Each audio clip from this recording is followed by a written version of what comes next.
Hi, how are you? Hi, sorry I'm late, everybody. No, you're fine. We were just talking to Helen. Not, oh my God, I said Helen. Maggie. I definitely want to first start off by saying thank you. I know you have a really busy schedule, and so we're definitely very appreciative that you was able to take the time to just do this over Zoom. Of Um, course. have a way to speak to us. Before we start, I do want to introduce, not only myself but my whole team that's working with me. So my name is Justin Hart. And I'm your interviewer today. We also have our directors and our camera people. Y'all want to come in the camera and just say hi? The team is mainly young people, so we're definitely trying to be able to get our experience and learn. So y'all want to say y'all names? Yes, my name is. Hello. Hello, nice to meet you. And what's your position? I am camera number 2. And what's your name? I forgot. Paden. Jalen. Jalen. Yes. I'm Jakaya Wright, director. Excellent. Level woman director. I'm Mariana German, the producer. Excellent. Love a producer. I'm Israel Foster, cameraman 1. Okay. So Jalen and Israel, you're responsible for making me look good, right? So if you look bad, it's their fault. All right. Yeah, I'm calling you guys. Thank you. It's great to meet you. And Justin, I'm thrilled. We're all thrilled to have you today. So also lovely yellow. Just want to first start off with saying that, but Thank you. no problem. So we're going to start off with, I do want to start off with just asking a few questions about yourself before we talk about Parks and Rec, and just overall going over your childhood, not necessarily your childhood, but what made you come to this point? We're not going to do too much because time, but yeah. Yeah, exactly. To start off, I saw that you graduated from UPenn with a degree in history. And then after you did that, you also was a reporter for Mansfield News Journal. You were then a teacher, eventually an organizer for grassroots community. And then after 2006, you did a lot of stuff in terms for schools. And so such as you co-founded and founded just a bunch of stuff after that. So the public education, Parents United for Public Education, Rethinking School. You was an editorial board. You was part of the editorial board for Rethinking Schools. And then you also were a founder for the Public Schools Notebook. So you did a lot overall. So I want to know, it seemed like you had an education field that came into your career. What made you eventually switch over to becoming into politics? Yeah, well, thank you very much, Justin, and thanks for all the research that you've been doing. And thank you so much to the Parks and Rec Heroes Fund. It's been really exciting to see yourself and others be really engaged and excited about politics. I think the biggest thing was that I learned when I was an organizer in communities was that you don't actually have to be in elected office to be political. I mean, for many of us, our lives are political because of who we are. If you're part of an immigrant community, your life is automatically political. If you're young, your life is automatically political. If you're young and Black, if you're a woman, or if you're LGBT trans, your life is just inherently political. And what I wanted to do when I was a community organizer was teach people how to, or work with people to recognize the inherent political power that they had and to exercise political voice, even if they didn't necessarily have the political titles or the exact, offices to go along with it. We are still impacted by policies that are shaped about us and by stereotypes and biases that may exist. And so it's really important that communities find their voice, organize together, and then take action to change terrible circumstances. And then to move for a better city. So that's a lot of what I did. I think, one of the things that I'm really happy about is that I had the chance early on to be part of starting a lot of different organizations and groups. You sometimes the existing structure doesn't fit, so you start one of your own. I helped start an arts organization or built a school. I helped start a newspaper, founded several organizations that help parents find their voice because the current school district didn't really have anything. And that was creative. It was hopeful. It really brought a lot of people towards me. And it ended up being political because we ended up talking about a lot of things that we didn't have and that we needed to have. But the reason why I got into elected office was because, to be perfectly honest, a previous administration had slashed funding for parks and recreation centers, had slashed funding for libraries, and had closed down 30 public schools and taken out a lot of programs like after school programs and other types of things that were happening in communities. And I really didn't feel like all this work that I did on the outside could make a difference enough if everything was being slashed on the inside. And so I decided to run for office for the very first time, pretty late in my life, in order to get the city back on track, to say that we're not going to leave families and especially young people behind. We can deliver an investment agenda for our schools, for healthy communities through our parks and rec centers. We're going to open our libraries on the weekend, keep our rec centers going in the evenings, and keep the programming robust and rich, and bring all these resources back to children and families, and in a city that, you know, not just is a poor city, but like we impoverish people even further. Because what I mean by that is, like, if you're poor, you take things away from people, and that's a sin for me. And so government had to reverse that, and we could show that when we did that, it wasn't just about spending money or, you know, like expanding budgets. It was investing in people, and that would help our city truly rise. I just want to say, you know, I heard that you definitely brought up that overall, it seemed like one of your core values is definitely children and education. It seemed like education and family household is definitely something that is very essential to you. And when you even brought up about schools and rec centers, I actually got a quote that I found that you said about, I'm gonna quote you. You said, "I depend on my public library, rec center, and of course my public schools to give me the opportunities I would have never had otherwise." And I feel like you literally, that was definitely like a honest thing for you. And for you to be able to even just come back and circle around that without anybody having to say anything about it. Like, we didn't even say nothing about schools or rec centers yet. And, you know, it definitely shows that that's something that's very important to you. Yeah, I think a lot of it is like, it's about families, you know, it's not even just like children and education, but I think it's about families. Like, this idea that in this city, you know, one of the things that we forget about is, like, we just expect people to have a certain kind of family that manages everything. But a lot of my work is about how to make families stronger and more resilient, even in the face of challenges or difficult situations. That's my interest. And I think that cities can only grow when their people get stronger, not just because buildings go up or budgets go up and down. You know, cities, the best cities in America are stronger because their people are stronger, they're healthier, and they're more resilient. And the best way to strengthen the people is by education. And yeah. I do want to ask, and something just with you coming to Philadelphia and, you know, running for mayor, just a little bit of a backtrack of your history. You know, your parents were your parents were born in Korea and they came over to the US in the 60s, right? Mm-hmm. And so you was born in Seattle and then eventually moved over to Columbus, Ohio. And Brown, what time or what age or year did you come to Philadelphia? Yeah, so I came to Philadelphia for college. Okay. So I spent like just a few years in Seattle, and then was raised most of my life certainly during my early years and school age years in Columbus, Ohio, in the Midwest, which was a really, you know, fine place for me to grow up. I think I talked a little bit about it. I felt very isolated racially because there just wasn't a lot of diversity and, you know, where I grew up. And I really felt a lot of that. I didn't always feel like, you know, there was just a lot of incidences that happened both to myself, to my parents. I witnessed a lot happening to my parents, you know, at work and other places where it felt like, you know, we weren't part of, it didn't feel as welcoming. But I also did grow up in a community where, you know, there was like a library that was open until 9 p.m. every single night. Maybe it closed at 7 on Sundays.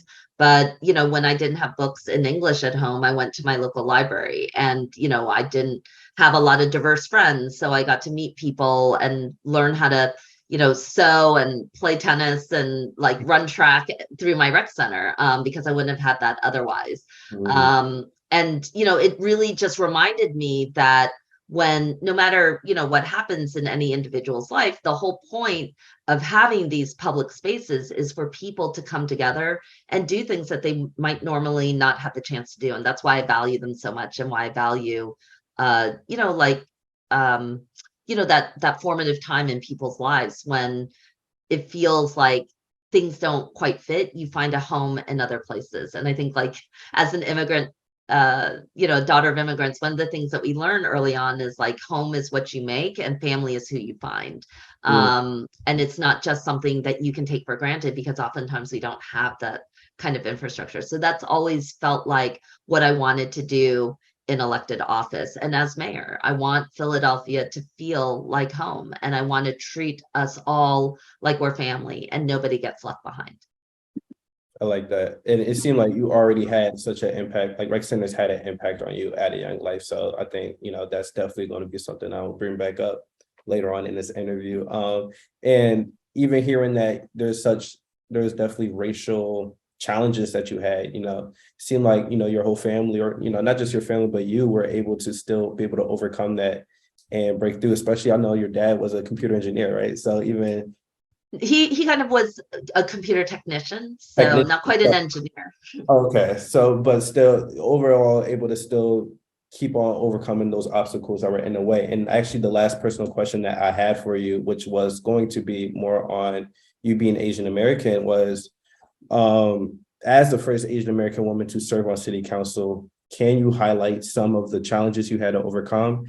And if elected, do you anticipate that there will possibly be additional challenges?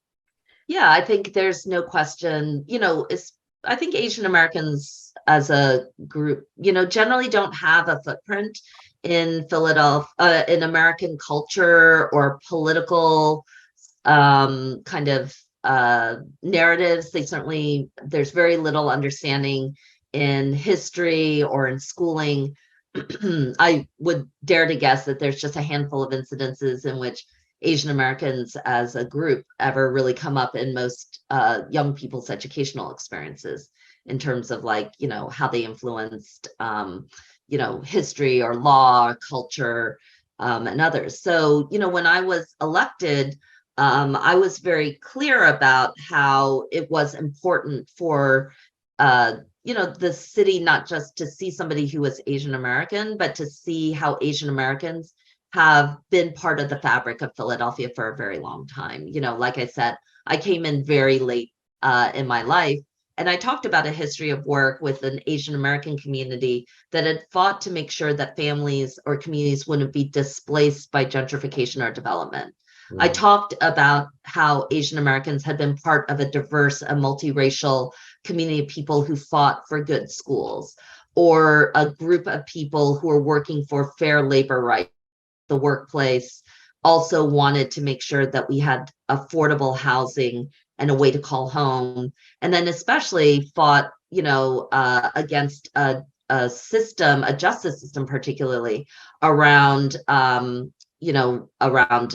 mass detention and deportation of immigrant families that tore people apart, disrupted things, used the power of state institutions, and that often mirrored the mass incarceration suffered by Black and Brown communities as well. So a lot of this wasn't just saying, I'm here as an Asian American, but saying that Asian Americans have been here, working with many different communities of color all across Philadelphia to try and create a united effort towards what a healthy, whole, justice-minded focus needs to look like for Philadelphia and beyond.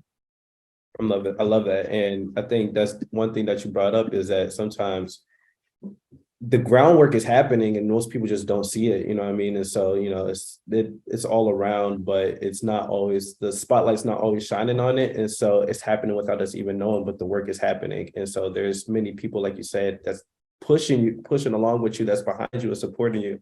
And so for you to be able to acknowledge that is really good. So those are definitely the end for all the personal questions. We're going to go into a little bit more of Parks and Rec and seeing about that. All right, so you ready? Yes, absolutely. So first question I have is, Philadelphia spends around $50 per capita every year on parks and rec operations. And then in comparison to that, Baltimore spends around 127. And so do you think that's enough? And, No. and it's like, what could we do to possibly make those changes happen? Yeah, I mean, look, if Parks and Rec is seen as an expense and not an investment, then you're always going to see it in terms of a limited type of role. To me, I see Parks and Rec as being a core delivery of services of the city to reach families almost all over. So other than our public school system, I think our rec centers we have more rec centers that reach out into communities than almost anywhere else. I think a public school is designed to be like within a mile to a mile and a half of every single family. And a rec center, we have far more rec centers, for example, than we do have libraries, right? Mm-hmm.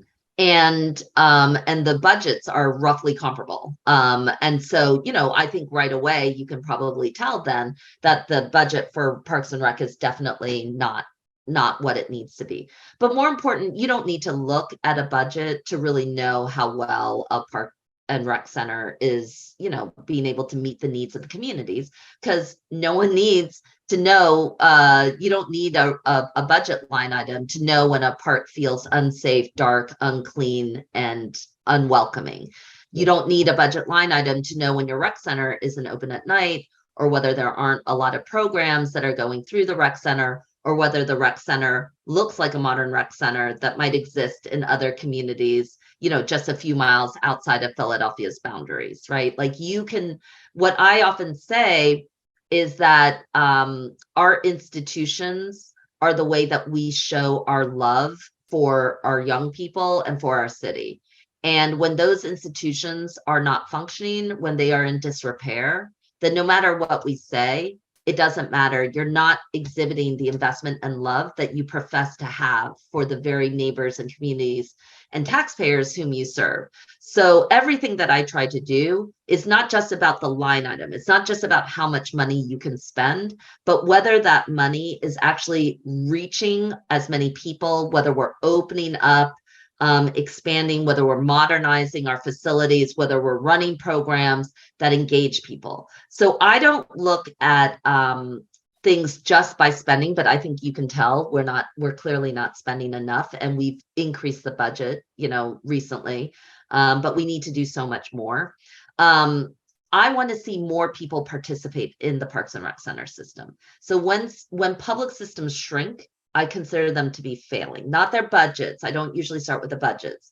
I'm trying to grow, I'm trying to grow people's use of a system, because that makes it like worthwhile, so when our public school system and our population shrinks, I feel like we're failing. When our public school system is growing and I have to spend more money, I think we are on the right path. That's the difference that I see, that I think is different from a lot of people, where some people say, well, I have to control the budget. I have to engage you and more young people to be part of our rec center system. And when that rec center system grows and I have to spend more money, then it's an investment, right? So that's how I want us to really think about this. Clearly, we're not spending enough. I fought year after year to get more budgets spent, more of our budget allocations spent to restore back the funding that was lost 10 years ago, when we slashed the budget allocations, and then we did it again during COVID. So we have a long way to go to not only bring things back to where they used to be, but especially now when young people have been out of school, or whether it's harder now to find a job because everything's remote, whether, all those things, then the rec center needs to supercharge back to life and provide opportunities, engagement, activity, diversity. I just don't want it to be about sports. I want it to be about the range of things like podcasting, gaming, tech work, culinary, other types of things that make people excited about the future and what they can do. I definitely love that. And I think I definitely agree on overall the diversity of a rec center. And that's definitely something that's important, because sometimes some people are just not engaged. If a rec center is the majority sports, they're not going to care about it. And I think one thing that I love that you said, and I didn't hear exactly, so I'm not doing it verbatim, but basically that the institutions that a city have is basically almost like a representation of the love that they're sharing, or the care that they give for the youth and for the people, which I feel like is very true.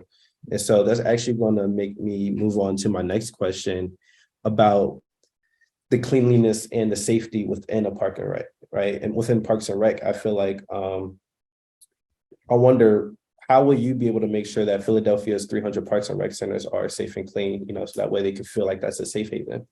Yeah, absolutely. So the most important thing is that when a park and rec center is deeply unused, it becomes very unsafe, unclean, and probably not that welcoming. So we want to bring these things back to life. Now, absolutely, it starts with safety and cleanliness. But I do think that there are two things that the mayor has to do. One is to prioritize safety and cleanliness for parks and rec centers. I think we have seen that happen, and you can really see parks really clean up when they have assigned units to them, and making sure that they're sweeping through and not allowing for illegal dumping, or when there are specific problems, you've got to address it. Not every rec center and park is exactly the same. Some may need once a week, some may need every day, honestly. And then, the important thing is that the outcome is the same. So if you're at a nice park in, a certain section of the city, but you're in a different park in another section of the city, it's not about them getting both the same number of trash cans, the same number of pickups.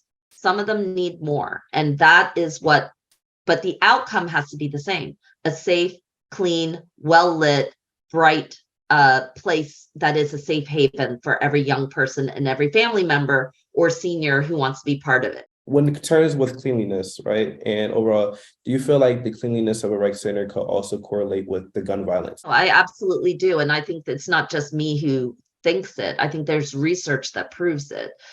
A more brightly lit, a more clean environment in and around the rec center, but also, if you're taking care of the rec center, you're generally trying to take care of the broader neighborhood as well. Right. It's going to change the ways in which we behave. That's partly why I want our city services not to be looked at just solely in terms of everyone gets the same amount of service. It's just once a week, no matter what happens. Some neighborhoods and rec centers are impacted by violence, so they need to be brighter. They actually need to be cleaner. Some neighborhoods are impacted by a lot of vacant lots or a lot of construction sites that might lead to illegal dumping or other types of problems. So we need a new set of strategies going into those areas so that rec centers and, schools and parks don't become like a big dumping ground or a trash can for the rest of the neighborhood. But we've seen that happen because we're treating each and every park and rec center and neighborhood like it's the same. And so we're just doing one thing and we're not looking at how people actually live. So that's number one. You've got to actually tailor your city services towards need and not just towards equity of delivery. You want equity, equal outcomes, not just equal delivery. And then the second thing, it's going to cost money. Clearly, it's going to require money on the front end.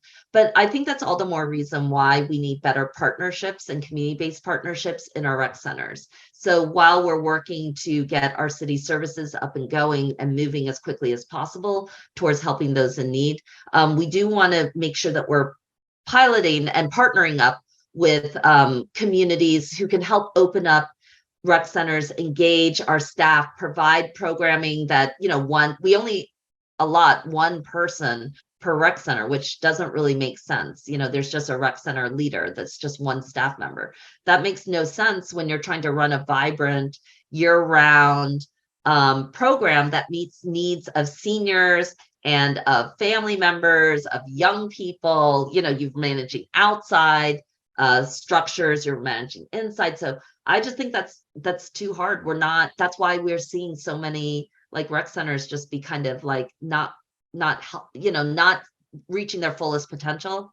And some rec centers have a lot of volunteers. People all want to be in certain places, and others get no love, and not because people don't want to. It's just like we have to be really, really conscious that we're trying to get programming running 6 days a week, at least, if not 7, into the evenings. Who can do it? What kind of diversity do we want? Making sure that there's arts and culture, a diversity of things. We're meeting needs. And we're growing the rec center participation. That's the ultimate way in which we're looking at success. So you are thinking about staffing these rec centers a little bit more. And I think this is probably going to be like the last question or second last because time is running out. But you are thinking about staffing these rec centers a little bit more. And I actually did want to ask about what you think about team jobs within these rec centers and, not just over the summer, but actually full time. Yeah, year round. Absolutely. Yeah. I mean, this is the best thing. Like, I don't know any other, I know many cities that provide pipelines for leadership. I mean, we can see models that happen in summer camps, like camp counselors, junior counselors, senior counselors, full-time counselors that run through summer camps. Well, we should do the same thing at our rec centers, junior rec leader, senior rec leader, running programs, moving pipelines through, offering opportunities and internships.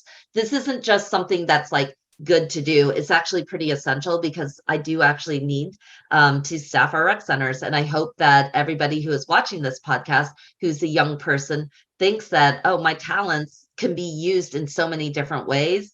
I can be creative. I can start programs and run them and also be a leader with it and then be part of the city workforce because that's what we need right now. We need creativity. We need energy. We need, young people to feel like this isn't just a place to serve, but a place to actually lead. And that we can, and that we will pay, that this is a worthwhile job because it's one in which, we're really staffing up on a whole host of city jobs. And we want people to see the creativity and the possibility. Maybe you start at a rec center and you end up being a social worker. Maybe you start at, as a teen leader in a summer program, but then you're running a mental health and support network through our Department of Behavioral Health. Those are the types of things that I think are really, really important right now. And I hope that by working in partnership with the Heroes work and the Heroes Fund and your podcast, we can reach more teens and let them know that this city is open for not just to give you a job or to make you fit someplace, but to help you find your passion, to meet your potential, and then to find and to really build a future for yourselves and your friends. I love that. I'm going to ask you one more question. You got like 2 minutes left, and then I'm going to go ahead and finish the interview. And this one's actually going to be more about trees. So I do want to ask, what are your steps with, reducing heat islands in Philadelphia? And do you feel like street trees will be part of your plans? Yeah, so I've been a big proponent and investor in the tree canopy plan that has been promoted by Parks and Rec. In the last budget, we allocated millions of dollars to go towards expanding that work and making sure that every part of our city has green cover and is essential not only to climate change, but also just beautification. I mean, trees, green spaces, reducing heat islands, reducing the amount of concrete that's visible is not just about improving environmental conditions according to some kind of climate index. It's actually just making it better for people to feel good, like you're in a neighborhood, like you're in a home and not just in a place where there's just buildings surrounding you and lights and all of that kind of stuff. Again, I think that is a new form of work right now. Trees and the right kind of trees need a new group of people who care about horticulture, who understand that tree roots can't uproot sidewalks because they're destructive, who know how to build the right kind of shade canopy so they don't lead to overgrown branches, and who are going to care and take care of them. Like, honestly, if there's something that I would love to do in a secondary life, or maybe after whatever I choose to do, I would be a landscaper. I'd be like into horticulture. Truly, I love gardens. I think they're healing. I like to grow food. I like to grow plants, and so I'm personally invested. I've funded it. And I think it's one of the most important things that the city can do to not only meet the climate needs of the future, but to also help have people feel better, like this is a neighborhood and we're home. We're at home. The second or third candidate to say that they would be a landscaper. I need to make sure this is a script that you guys are following. Oh, that's so funny. But they definitely thank you for for coming up here and letting us have you enjoy the interview. Really appreciate your answers. Thank you for being an excellent interviewer, Justin. You and your team are top notch, and it's an honor to join you. We appreciate having you.